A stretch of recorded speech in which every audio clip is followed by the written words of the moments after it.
Do you remember those Blaze Pizza donuts? That delicious take on a garlic knot that Blaze Pizza offered? Oh my goodness. So in today's video, I'm trying my hand at making something similar using my own from scratch dough. I started off by mixing together a 65% hydration dough that I've been learning how to work with over the past few weeks for my own Neapolitan pizzas. I'm just a couple weeks into making my own pizzas. We'll see how this goes. With the dough still proofing for another 2 hours, I started on the pesto. Being so new to this whole pizza making game, I had never made pesto. A quick search online seemed to reveal that it's easy enough, so I planned ahead to make sure that I had all the ingredients. It's these, though I couldn't find pine nuts at my local store, so I got cashews instead. I rinsed the basil and dried enough for 1 cup. We are not afraid of garlic here, so I used nearly all the cloves from this medium-sized bulb of garlic. 3 tablespoons of cashews, 1/3-ish cup of freshly grated Parmesan. 1/3 cup of olive oil. Add it all to the food processor that you had no idea was in your cabinets until you started rummaging looking for one, and blend together.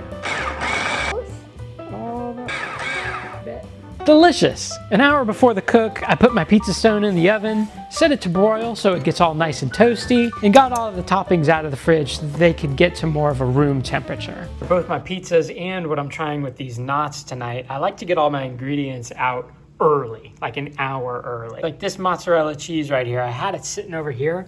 This side is all damp now. I kind of pat it down with this, but then I transferred it over to this side, and you can see how some still have like that glisten to it. Once this cheese starts getting more to room temperature, it starts to kind of sweat a little bit.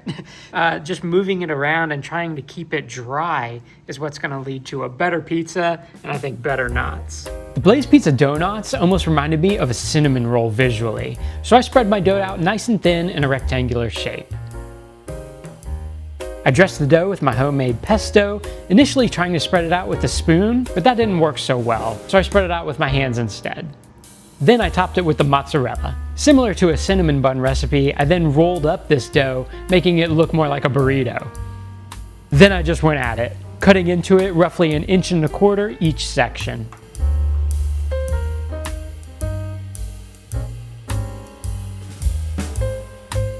All right, so here's what I'm gonna try. These guys are pinched closed on the bottom, kind of exposed up on top, semolina flour underneath so that I can hopefully launch them into the oven pretty quickly.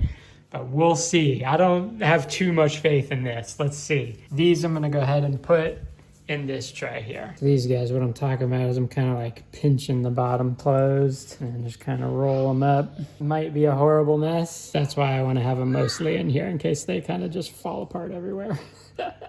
Might be delicious. Looks like it could be delicious. I'm gonna roll these up too because I'm liking the way that looks.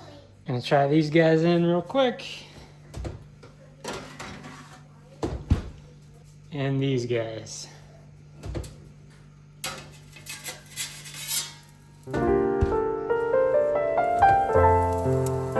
The donuts in the pan are the way to go. I tried launching those other 2 into the oven, and they were placed into the pizza stone just fine, but only one of them survived its battle with me. The other one, oh boy. The knot is just too small to get it back onto the pizza peel, it seemed. But the knots in the pan cooked really evenly and really well. I was concerned at first that the bottom of the donut wouldn't cook as well since the pan wasn't preheated, but that wasn't a factor that turned out. And here's the burnt casualty from the pizza stone. The baking pan was room temperature when I started. I loaded my version of the donuts in, had them in the oven for about 6 minutes, and they came out amazing. When they're as close to the broiler as the pizza normally is, they cook quickly and in a similar way to my pizzas.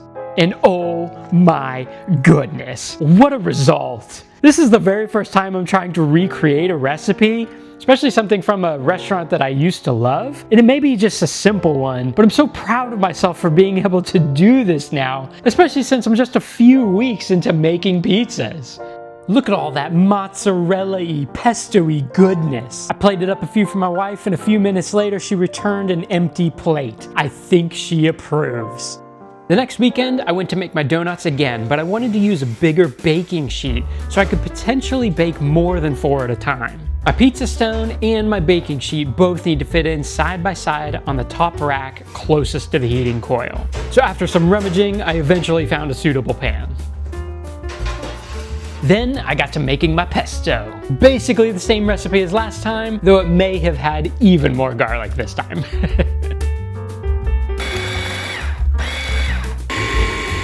Then it was time to form the Donuts pizza dough. Semolina flour down on the bench and over the dough in the proofing box to remove it easier. I form it and stretch it very similar to how I do a pizza, but with a rectangle as the end shape in mind. Forever my issue of stretching out the dough. I guess I'll figure it out sometime. But I did get this into somewhat of a rectangle at least. We got our beautiful pesto that we made earlier. I'm just gonna put this on by hand. Messy, that's the way that it kind of worked out best last time. Oh my gosh, it smells so good. And we are not afraid of our pesto either. That's looking good. Now some mozzarella. And this has been sitting out for about an hour now and on this towel, so it's nice and dry. That should be all right. That should be all right. It looks amazing. I'm just gonna try wrapping this guy up again. That whole cinnamon bun kind of thing. But I'm doing a bit bigger folds this time. Ooh. Yeah, bigger folds. See, it's not quite as thin looking as it was last time. Let's see, just my wife and I eating these. I wanna see about making a little bit bigger pieces.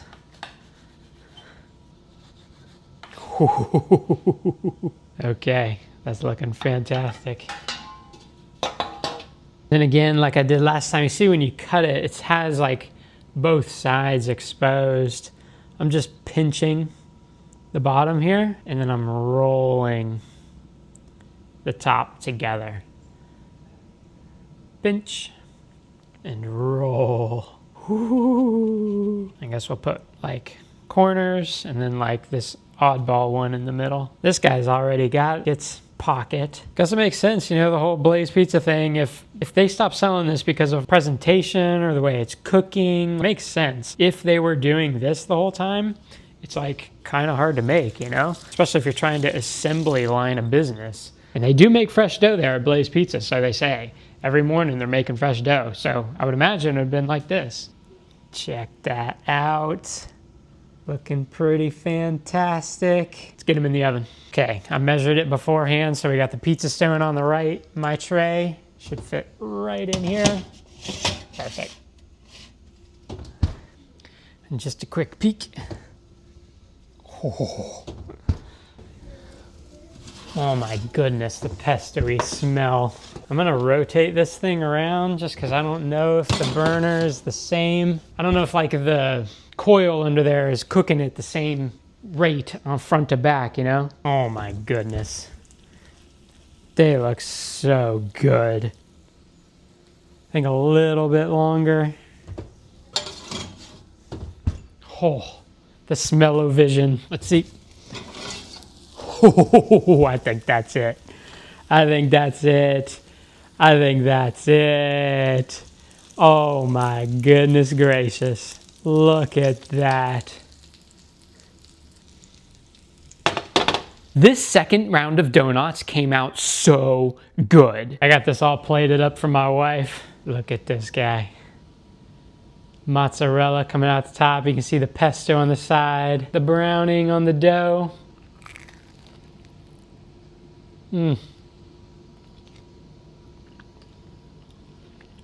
Oh my goodness.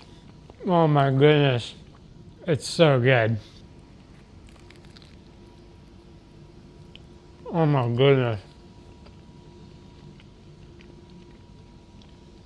Wow. That's like way better than last time even. The pesto I feel is like right on. The cheese, right on. That was a good one. Okay, y'all, well, I'm wrapping this one up right here. I gotta get to making some pizzas now. My version of these Blaze Pizza donuts, I would say it was a success. And we will definitely be making these again. Y'all try them.